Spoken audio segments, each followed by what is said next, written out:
நண்பர்களுக்கு வணக்கம். நான் உங்கள் இம்மானுவேல். நாம் எதிர்பார்த்திருந்ததைப் போலவே தற்பொழுது மோந்தா புயலினுடைய மையப்பகுதியானது கரையை தாண்டி இருப்பதை நம்மால் தெரிந்து கொள்ள முடிகிறது.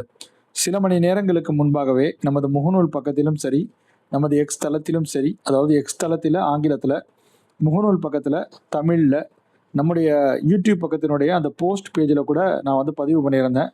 அந்த நேரத்தில் பார்த்தீங்கன்னாக்கா, அமலாபுரத்திற்கு தெற்கே இருக்கக்கூடிய அந்த கடலோர பகுதிகளுக்கு மிக நெருக்கத்தில் அந்த சுழற்சியினுடைய மையப்பகுதியானது நிலவி கொண்டிருந்தது. அதன் பிறகு அமலாபுரத்திற்கு தெற்கே இருக்கக்கூடிய மிக நெருக்கத்தில் இருக்கக்கூடிய அந்த கடலோர பகுதிகளின் வழியாக அது உள்ளே ஊடுருவி இருக்கக்கூடும். இது தொடர்பான அதிகாரபூர்வமான அறிக்கைகள் என்பது அதிகாரபூர்வமான அமைப்பிடமிருந்து அடுத்து வரக்கூடிய சில மணி நேரங்களுக்கு பிறகு வெளியாகும். இப்பொழுது நேரம்னு பார்த்தீங்கன்னாக்கா அதிகாலை 20 நிமிடங்கள் ஆகிறது. இதனை நாம் 12-20 மணி ஆகிறது என்பதை போல கூட சொல்லலாம். இந்த மாதிரியான நேரத்தில் சில தருணங்கள்ல நம்ம பதிவு பண்ணுவோம். இப்ப புயலானது கரையை கடந்திருக்கிறது. கரையை கடந்திருக்கிறதுனா அதனுடைய மையப்பகுதி தான் உள்ள என்ட்ராயிருக்கு. ஏற்கனவே வெளிப்புற பகுதி என்ட்ராகும் போதே பார்த்தீங்கன்னாக்கா சில பல இடங்கள்ல கனத்த மழை பொழிவு இருந்தது. அதுலேயும் நம்ம பிற்பகல் நேர வீடியோவில் டிஸ்கஸ் பண்ணியிருந்தோம் இல்லையா? அதனுடைய தெற்கு பகுதி மற்றும் தென்மேற்கு பகுதிகளில் தான் அதிக அளவிலான மழை பதிவாகும் அப்படிங்கிற மாதிரி அந்த மாதிரி தான் நிகழ்ந்திருக்கிறது. காவாலி மாதிரியான இடங்களில் 200 மில்லிமீட்டருக்கும் அதிகமான அளவு மழையும் பதிவாகிவிட்டது. ஸோ காவாலி, நெல்லூர் மாதிரியான இடங்களிலும் 100 மில்லிமீட்டருக்கும் அதிகமான அளவு மழை. இப்போ நெக்ஸ்ட் என்ன நடக்கும்னாக்கா, இது உள்ள என்ட்ரான பிறகு நகரும்பொழுது மசூலிப்பட்டினத்திலும் கனமழை பதிவாக வாய்ப்புகள் இருக்கும்.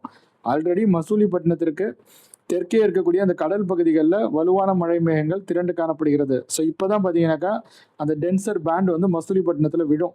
ஏன்னா சுழற்சியினுடைய மையப்பகுதி உள்ளே போன பிறகு தான் அது நடக்கும். இப்போ மசூலிப்பட்டினத்திற்கு அருகில் வலுவான மழை மேகங்கள் கடல் பகுதிகளில் திரண்டு இருப்பதை பார்க்கும்போதே அது உள்ளே போய்விட்டது அப்படிங்கிற மாதிரி தான் எனக்கு தோணுது.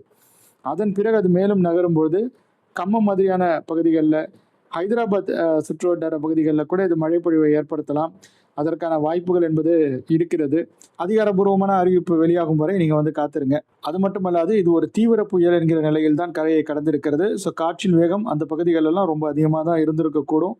அதிலலாம் மாற்றங்கள் கிடையாது. ஏனாம் பகுதியை பொறுத்த வரையில் அடர்ந்த மழை மேகங்கள் அந்த மையப்பகுதிக்கு தெற்கு மற்றும் தென்மேற்கு திசையில் இருந்ததுனால அந்த அளவுக்கு அதிகமான கனமழை பொழிவு அந்த பகுதிகளில் இருந்திருக்காது அப்படிங்கிற மாதிரி தான் நான் நினைக்கிறேன். பட் மழைப்பொழிவு இருந்திருக்கும், காற்றின் வேகமும் அதிகரித்திருக்கும். அதனால ஏற்படக்கூடிய சேதங்கள் என்பது நிகழ்ந்து தான் இருக்கும். அதிலலாம் மறுக்கிறதுக்கு எதுவுமே கிடையாது. மையப்பகுதி உள்ளே போயிடுச்சுங்கிறதுனால காற்றின் வேகம் உடனே குறைஞ்சிடும் அப்படிங்கிற மாதிரி கிடையாது. நீங்கள் இதுக்கு முன்னாடி எந்த திசையிலிருந்து காற்றை எக்ஸ்பெக்ட் பண்ணிட்டு இருந்தீங்களோ அதற்கு எதிர் திசையிலிருந்து காற்று வீசும். காற்றின் வேகம் குறைவதற்கு இன்னும் கொஞ்சம் நேரமாகும். ஸோ அதனால் எல்லாம் முடிஞ்சுட்டு அப்படிங்கிற மாதிரியான ஒரு மனநிலைக்குள்ளே நீங்கள் வர வேணாம். நீங்கள் ஏனத்தில் இருந்தீங்கன்னா நான் சொல்கிறேன், it may take some hours. இந்த காணொலி உங்களுக்கு பயனுள்ள வகையில் அமைந்திருக்கு அப்படிங்கிற மாதிரி உங்களுக்கு தோணுச்சுன்னா நீங்கள் இந்த வீடியோவை லைக் செய்து கொள்ளுங்கள், உங்கள் நண்பர்களுடன் பகிர்ந்து கொண்டு ஷேர் செய்து கொள்ளுங்கள். மறக்காமல் நமது யூடியூப் பக்கத்திற்கும் முகநூல் பக்கத்திற்கும் சப்ஸ்கிரைப் மற்றும் ஃபாலோ செய்து வைத்துக் கொள்ளுங்கள். மேலும் பல வானிலை தொடர்பான தகவல்களுடன் அடுத்தடுத்த வீடியோஸில் உங்கள் அனைவரையும் சந்திக்கிறேன். அதுவரையில் உங்களிடமிருந்து விடைபெற்றுக் கொள்வது உங்கள் இம்மானுவேல். நன்றி, வணக்கம்.